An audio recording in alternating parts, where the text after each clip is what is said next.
संसार के सबसे शक्तिशाली ऋषि।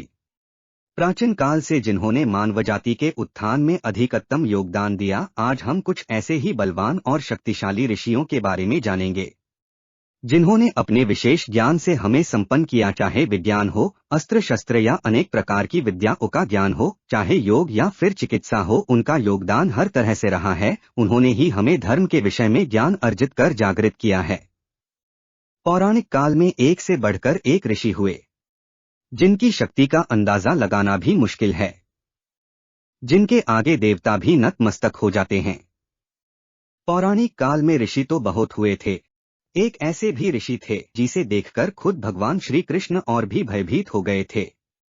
एक ऐसे भी ऋषि थे जिसने और राम लक्ष्मण को सभी दिव्यास्त्रों का ज्ञान दिया था। एक ऐसे भी ऋषि थे जो अपने तपोबल से नया स्वर्ग, ग्रह, नक्षत्र और तारामंडल का निर्माण कर सकता था। एक ऐसे भी ऋषि थे जो अपनी एक ही घुट से समुद्र को भी पी गए थे। एक ऐसे भी ऋषि थे जो क्षण भर में पूरी सृष्टि का विनाश कर सकते थे। सबके पास थी एक से बढ़कर एक विद्याएं थी। सभी के सभी बड़े ही बलवान, तेजस्वी और तपोबली थे।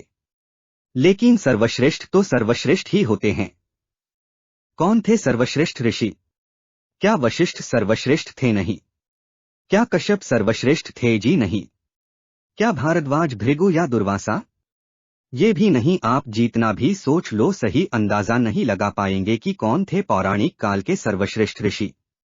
उनके जैसे ऋषि आज तक ना ही कभी हुए हैं और शायद ना ही कभी होंगे। आइए जानते हैं कितने शक्तिशाली थे ये सभी महान ऋषि। सबसे पहले कम शक्तिशाली से शुरू करेंगे। नंबर 7, ऋषि भृगु। महर्षि भृगु ऋषि भगवान ब्रह्मा के मानस पुत्रों इसमें से एक थे। ऋषि नारद, वशिष्ठ, अत्रि, गौतम आदि दूसरे पुत्र थे। महर्षि भृगु को प्रजापति कहा जाता है क्योंकि उन्हें भगवान ब्रह्मा ने ब्रह्मांड की रचना की प्रतिक्रिया में मदद करने के लिए बनाया था। महर्षि भृगु ने कई यज्ञों को संपन्न किया था और दूसरों को उन्हें पूरा करने में मदद की थी। अपनी शक्तियों के साथ उन्होंने लोगों की इच्छाओं को पूरा किया था। महर्षि भृगु ने ही भृगु संहिता की रचना की थी।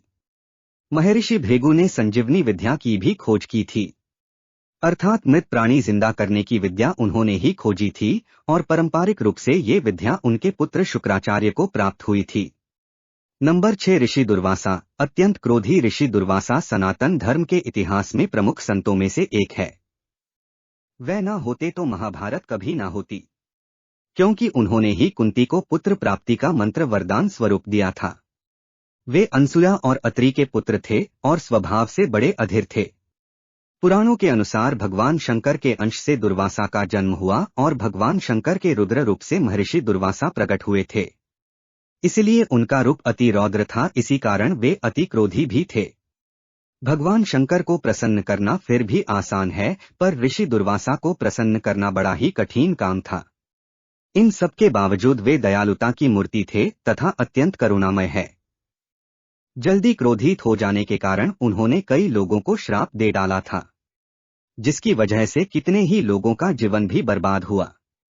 इसे अभेय समझ लीजिए या उनके प्रति सम्मान। वे देवों और मनुष्यों में समान रूप से आदरणीय थे। नंबर 5, ऋषि भारद्वाज। ऋषि भारद्वाज ऋग्वेद के 6ठे मंडल के दृष्टा कहे गए हैं। इस मंडल में ऋषि भारद्वाज के 765 मंत्र है। अथर्ववेद में भी ऋषि भारद्वाज के 23 मंत्र मिलते हैं। वैदिक ऋषियों में भारद्वाज ऋषि का अति उच्च स्थान है। भारद्वाज ऋषि ने रामायण काल में भी वनवास के दौरान श्री राम से भेंट की थी।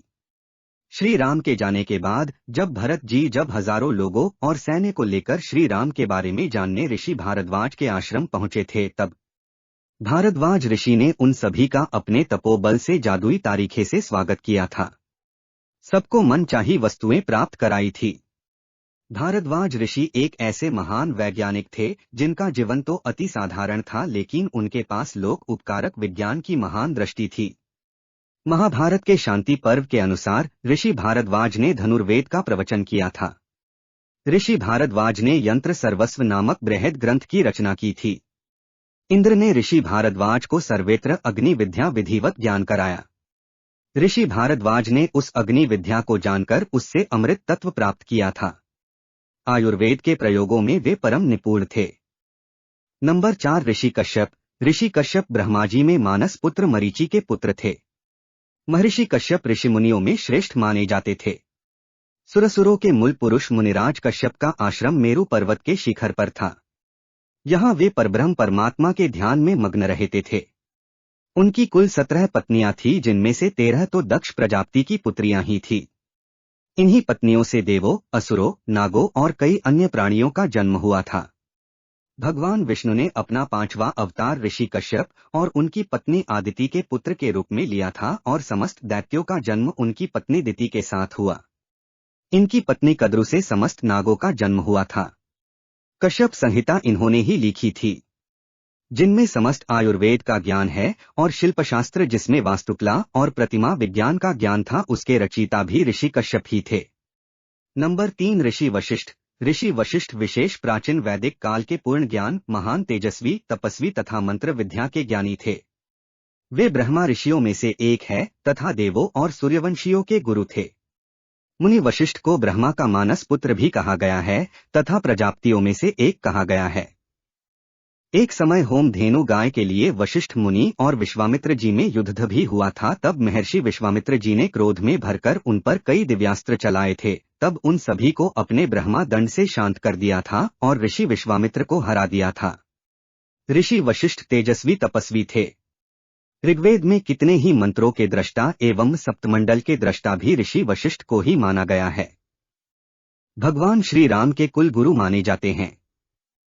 भगवान श्री राम के वनवास से लौटने के पश्चात इन्हीं के द्वारा उनका राज्याभिषेक भी हुआ और रामराज्य की स्थापना संभव हो सकी। नंबर 2 ऋषि अगस्त्य। अगस्त्य ऋषि को एक प्राचीन वैदिक ऋषि माना गया है। ये विशिष्ट मुनि के बड़े भाई थे।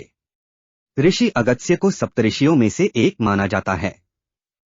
देवता के अनुरोध पर उन्होंने काशी छोड़कर दक्षिण की यात्रा की और बाद में वही बस गए। वेदों में उनका वर्णन आया है। एक बार समुद्रस्थ राक्षसों के अत्याचार से घबराकर देवता लोग इनकी शरण में आए और अपना दुख कहे सुनाया। तब वो उन राक्षसों को बाहर निकलने के लिए सारा समुद्र पी गए थे और सभी राक्षसों का विनाश किया।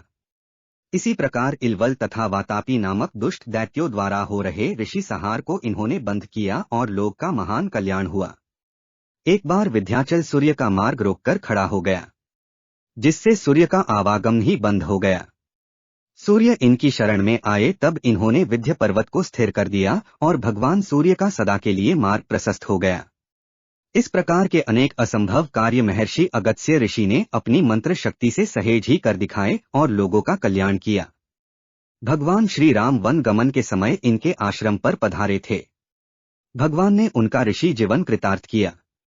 भगवान श्री राम अगस्त्य ऋषि को बहुत मानते थे। वनवास के दरमियान उनके आश्रम गए थे, तब अगस्त्य ऋषि ने उन्हें भगवान विष्णु का दिया धनुष बाण, अक्षय तिमिर तथा दिव्य तलवार भेंट की थी।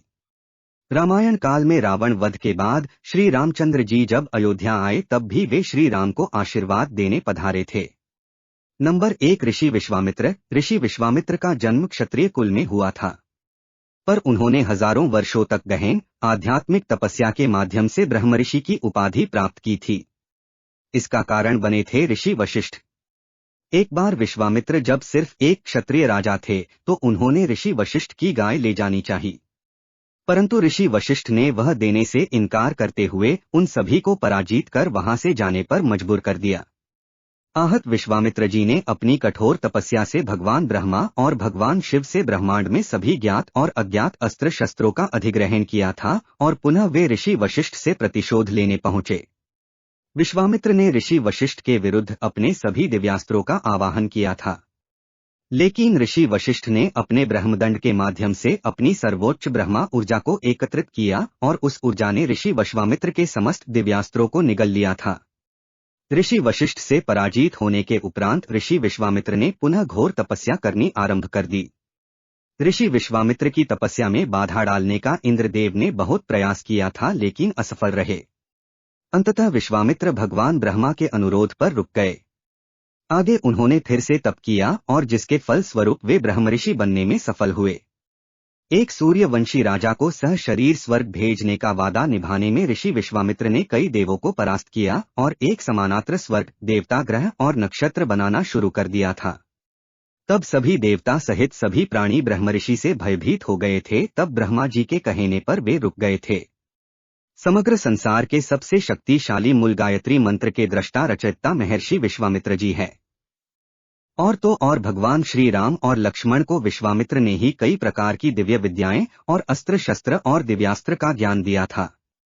विश्वामित्र जी ने अपने तपोबल से संसार के आज तक हुए सभी और आगे होने वाले सभी दिव्यास्त्र अर्जित किए हैं। इसीलिए उनके तपोबल, शारीरिक बल और अस्त्र शस्त्र के बल का कोई हिसाब नहीं है। इसीलिए सबसे शक्तिशाली तो इन्हें ही माना जाता है।